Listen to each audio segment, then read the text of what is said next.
Star Trek Enterprise ended a long era of Star Trek on television, closing a run of almost 2 decades that began in 1987 with Star Trek: The Next Generation.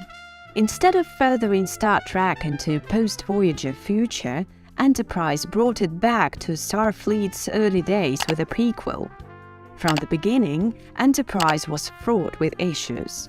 It suffered from a myriad of creative strife between production crew and studio executives. Producers and writers struggled to meet studio demands and match the success of their immediate predecessor Voyager.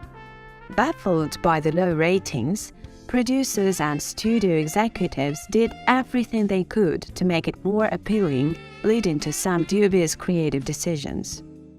Many creative choices made during the run of Enterprise angered fans and caused significant backlash against the show and its creators, and even the actors objected to several of the turns the story and their characters took. The show was so criticized that producers and writers regret some of the writing decisions they made. Just as the cast and crew began to feel the show had hit its stride, Enterprise was cancelled, cancelling the writers' plans for furthering the prequel. As always, you're watching how they changed, and here are some secrets you never knew about Star Trek Enterprise. Jolene Blalock criticized how T'Pol was handled. Enterprise received backlash from fans who objected to the creative decisions revolving around T'Pol's portrayal of Vulcans and the focus on her looks. But no one objected to it more than Jolene Blalock, as she had to play T'Pol. Blalock was a Star Trek fan who loved Spock and was excited to play Vulcan, but she felt the writers strayed from Vulcan characteristics with T'Pol. Blalock stated, "You can't take T'Pol and say, okay, you're a Vulcan, and take away the Vulcan characteristics. You might as well clip the ears." Blalock also criticized the writers' lack of realism even in their darker plotlines, adding, "T'Pol's hair doesn't move even in battle, and if it does, we reshot it. We don't bleed here and nobody dies. Give me a break and we're all knowing.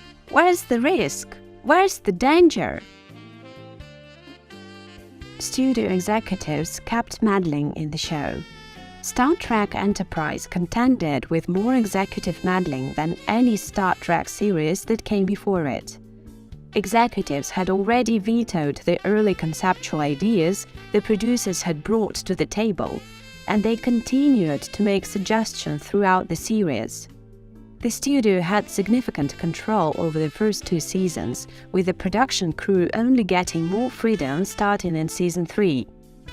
Even then, the studio had demands to try to fix the low ratings. Studio executives were responsible for the temporal Cold War plotline. They insisted the show had to do it, as the executives were worried about making a pure prequel and wanted to insert more futuristic aspects.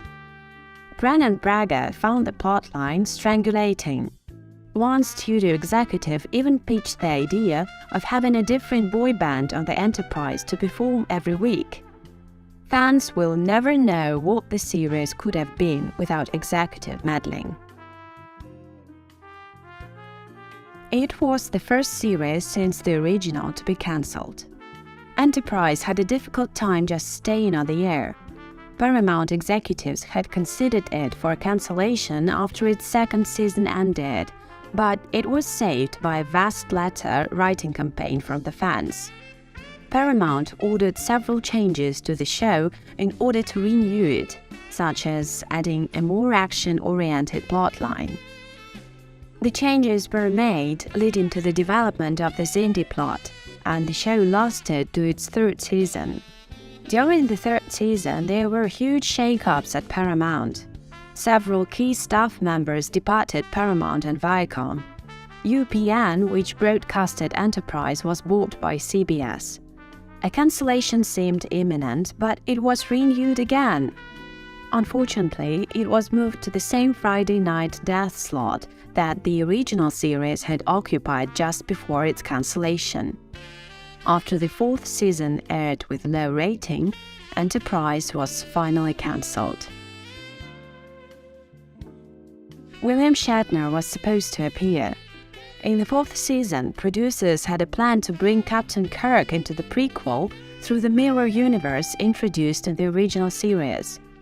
Producer Manny Coto explained, "We had talked about doing a mirror universe episode ever since we got into season 4, but then we had the possibility of getting William Shatner. Coincidentally, the Reeves Stevens were a pair of writers whom I desperately wanted to bring on the show. Also, as it turned out, they had an idea for a mirror universe two-parter which would feature the return of William Shatner. The plot would have dealt with a mirror Kirk trying to get back to his own universe, which did not yet exist, and together Mirror Kirk and Archer would have been responsible for the creation of the mirror universe. In the end, the plan fell through over a salary dispute with Shatner, but Enterprise still delved into the mirror universe." That's all facts and rumors for now.